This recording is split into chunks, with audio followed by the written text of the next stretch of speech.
Lebanon, 1975.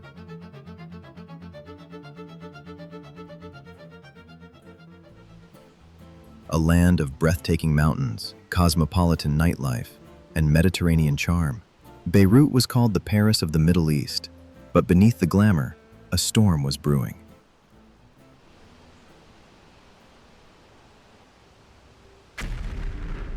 The Lebanese Civil War would last 15 years, kill over 120,000 people, displace nearly 1 million, and draw in every major regional and global power of its time.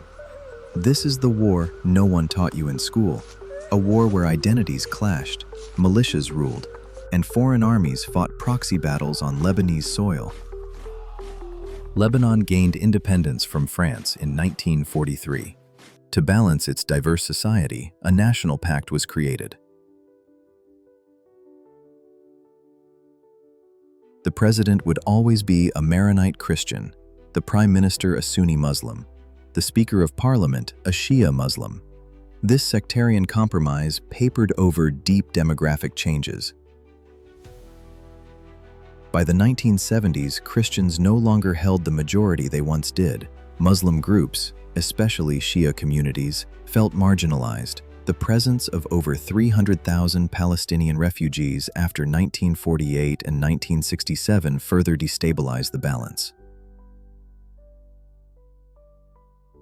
Lebanon was not a melting pot, it was a patchwork quilt, stitched together with weak thread.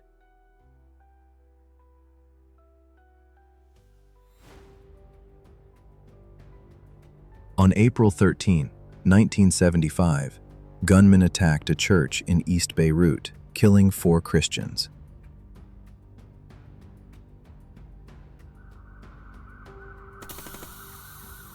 Hours later, Christian Phalangist militias ambushed a bus full of Palestinians, killing 27.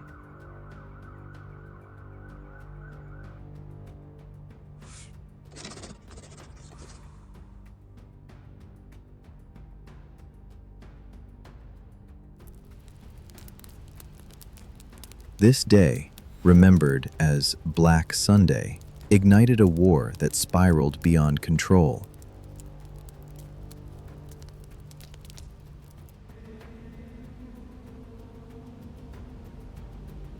Very quickly, neighborhoods became battlefronts.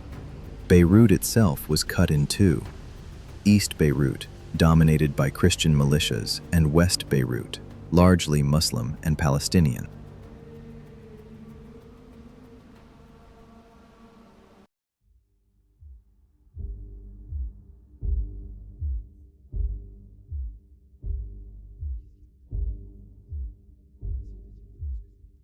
Lebanon became a maze of factions.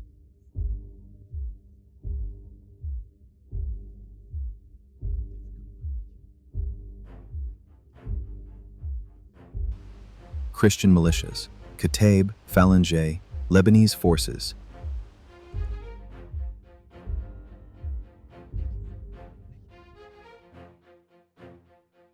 Palestinian militias, PLO factions operating from refugee camps. Leftist and Muslim coalitions, the Lebanese national movement under Kamal Jumblat.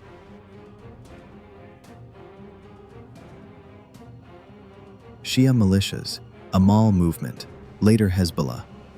Alliances shifted constantly. Enemies today were allies tomorrow.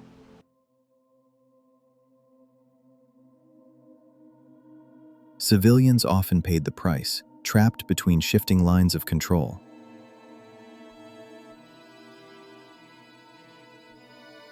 As Lebanon collapsed, Syria, under Hafez al-Assad, intervened. With tacit US and Israeli approval, Syrian troops entered in 1976, claiming to restore order. In reality, Syria sought to control Lebanon and prevent a decisive Palestinian or Christian victory.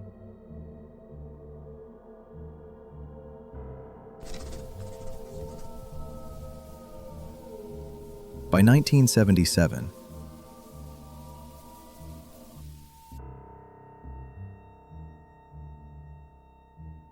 Damascus became Lebanon's shadow ruler. Assad played all sides, supporting some militias while crushing others. Israel watched nervously as the PLO launched attacks from southern Lebanon into northern Israel.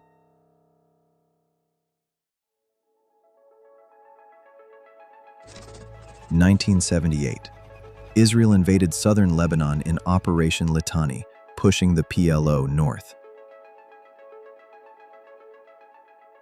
1982, a full-scale invasion began. Israeli tanks rolled into Beirut, laying siege for 2 months. Thousands of civilians were killed.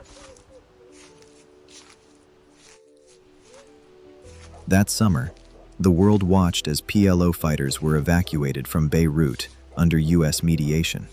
But tragedy struck soon after, the Sabra and Shatila massacre. Christian militias, allied with Israel, slaughtered hundreds, perhaps thousands, of Palestinian refugees. The images shocked the world.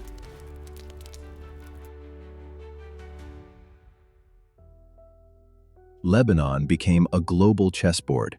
The United States, France, and Italy sent peacekeepers.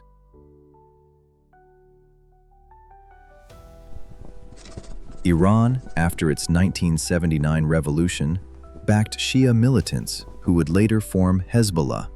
The Soviet Union supplied weapons to leftist groups. In 1983, U.S. Marines stationed in Beirut were targeted in one of the deadliest suicide bombings in history. 241 Americans killed when their barracks were destroyed by explosives. France suffered a similar attack days later. Western forces soon withdrew. By the mid-1980s, even Palestinians turned on each other. Fatah and pro-Syrian factions fought bloody battles in the refugee camps. Sectarian massacres became common. Christian villages were destroyed. Muslim neighborhoods were shelled. Beirut's famed nightlife gave way to rubble and checkpoints. The dream of Lebanon as a tolerant crossroads of civilizations seemed lost.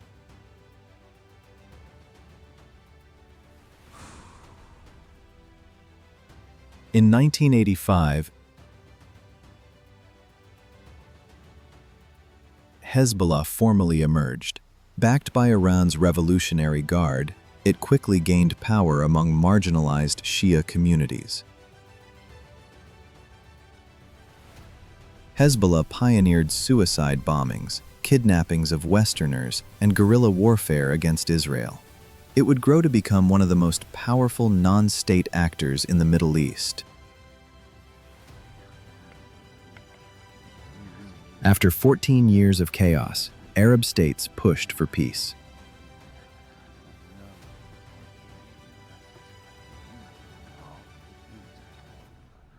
In 1989, Lebanese politicians met in Taif, Saudi Arabia. The Taif Agreement adjusted Lebanon's sectarian system. Parliamentary seats were divided equally between Christians and Muslims. More powers were given to the prime minister and parliament.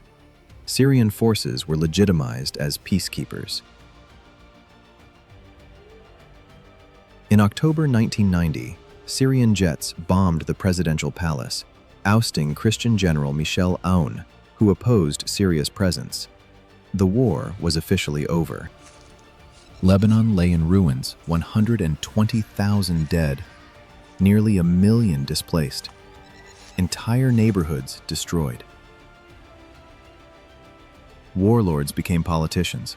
Old militias morphed into parties. The sectarian system survived, but at a terrible cost. The Lebanese Civil War left scars still visible today. Corruption, sectarian politics, Hezbollah's dominance, and recurring instability. Yet, amid the rubble, Lebanon rebuilt, its people resilient, its culture vibrant, its story unfinished. The Lebanese Civil War was not just a local conflict. It was a theater where global powers fought through proxies, where identities clashed violently, and where hope was tested to its limit. Lebanon, fragile yet enduring, remains a reminder. When politics fails, it is civilians who pay the heaviest price.